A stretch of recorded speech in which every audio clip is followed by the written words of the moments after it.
Welcome back to Dwayne's Guitar Lessons. I'm instructor Dwayne Jenkins. In today's video, we're going to talk about how to improve your playing by setting a guitar goal. But before we do, make sure that you subscribe to the channel and hit the bell for future notifications. So if you're ready to improve your guitar playing, let's take a look at what it takes to set a good, solid guitar goal. Audio Jungle.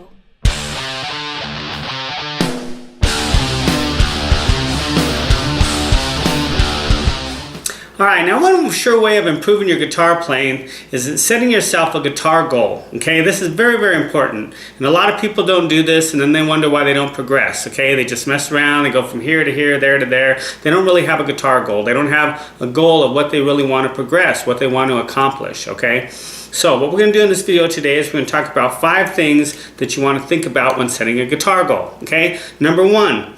You want to make your goal specific, okay? What is it that you want to accomplish with the guitar, okay? Do you want to accomplish playing on stage, you know, playing in a band, maybe playing with some, do you want to accomplish playing with some friends, or do you want to accomplish just strumming some chords around the campfire, that kind of thing, or just do you want it to just be something you do as a hobby, okay? So the first thing you want to do is make sure that your goal is specific, what it is you want to accomplish with the guitar, okay? It's like taking a vacation. Okay, when you take a vacation, you pick out a specific destination of where you want to go. So that's the first thing. Be specific about what you want to accomplish with the guitar. Okay, that's going to allow you to get focused, get on track. Okay. Number 2 is your goal. Is it measurable? Okay, you want to be able to measure your progress. Okay, it's once again, let's use a vacation. Going on vacation as an analogy.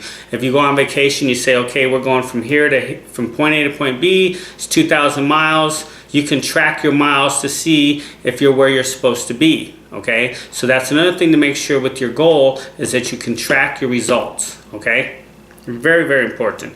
Because if you can't track results, then you don't know if you're getting to where you're trying to get to. Okay, it's very important. So make sure that it's specific and it's measurable. Okay, number 3, make sure that it's attainable. Okay, you don't want to set a goal so high that it's not attainable, that it'll take you forever to get there. Okay, that's kind of the problem with goal setting a lot of times, is people set goals that, you know, are just too far out there, and they never really accomplish them. So what you want to do is set some smaller goals, you know, maybe you set a goal for a week, and then maybe set a goal for a month, maybe set a goal for, you know, 6 months, a year, you know, something like that. Then go 5 years, 10 years, and so forth out. But make sure that your goal is attainable, because if it's not, you're not going to stick with it, okay? You're just not going to stick with it long enough for you to get there with it, okay? So make sure that it's possible to accomplish, all right? Like for instance, you say, okay, I'm going to learn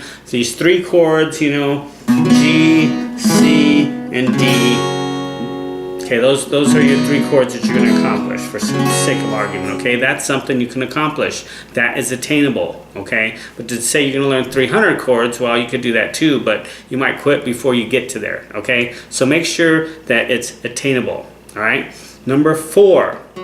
Make sure that it's realistic, okay? It's very, very important, all right? You want to maybe be perfect, you know, try to perfect maybe one skill at a time for, like, let's say, playing rhythm, okay? Say you want to be a really good rhythm player, you know?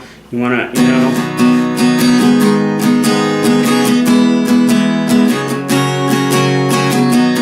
That's a good attainable goal that's realistic, okay? Or let's say you want to be able to get good at playing solos, for instance, you know?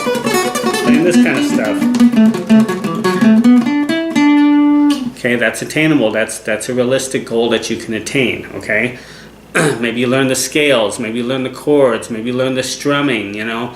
Maybe you learn your notes, that kind of stuff, okay? So make sure it's a realistic goal. Don't think you're going to be, you know, Steve Vai in the next 30 days. That's not realistic, okay? Now, if you've already been playing for a long time and you just need to learn a few of his techniques and stuff, then you might be able to do that. But if you're just getting started, you know, that's not realistic, okay?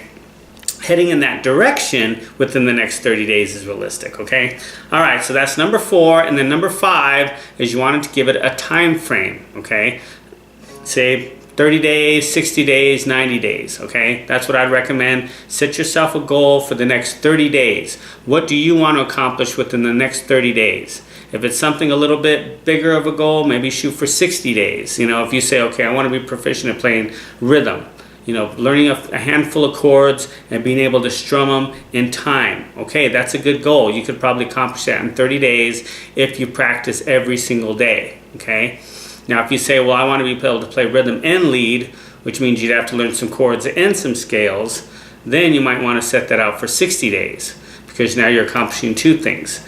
If you say, well, I want to be proficient in playing rhythm, playing lead, and understanding music theory, at least the basic fundamentals of music theory, then you might want to set that out for 90 days, because you're taking on more stuff that you want to learn. But remember, don't take on too much stuff, okay? That's one of the problems that we have in today's society, is that we get too much information, especially with the internet, okay? The internet's great, it's got all the information we need, but in reality, sometimes it can be too much and it's too overwhelming. So it's better to just take it in very little small spurts. Take a little bit of information, learn it, put it into action. Take another little bit of information, learn it, take it into action. Another little bit of information, learn it, take it into action. Put it into action, okay? So, there you go.